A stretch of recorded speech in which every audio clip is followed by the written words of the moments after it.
ไอ้ดีมื้อนี้ส่งให้กินพามากินตำมะฮุ่งเนาะตำมะฮุ่งกับหอยกับหอยนาบ้านเฮานี่แหละจะเก็บทุ่งนานี่แหละกับข้าวปุ้นกับผักกินเลยเ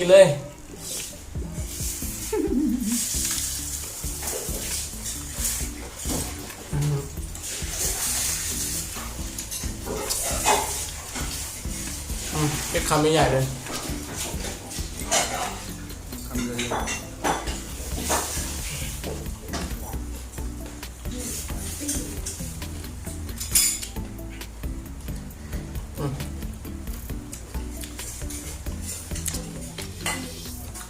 มาคุยตัว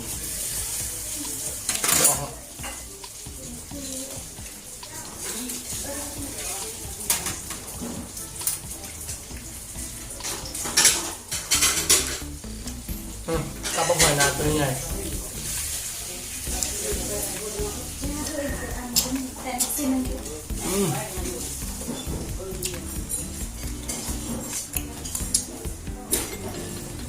กับมักมะละกินก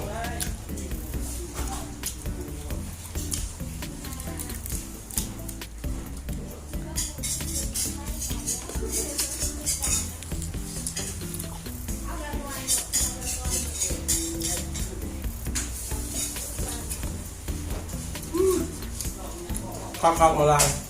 ขมยืด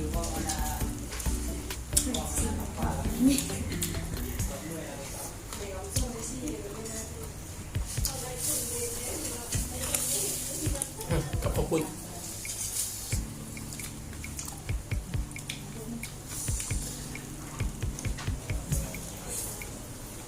ตัวยังไม่ได้กินข้าวมาเยอะ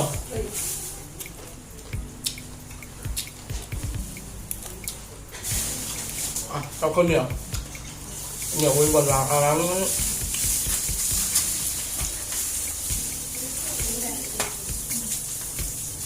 เก็บคำใหญ่ๆเลย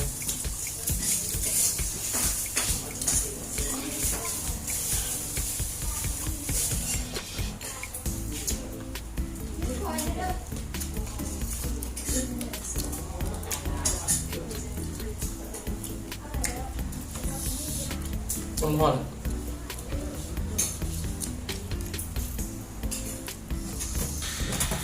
กับลิ้นข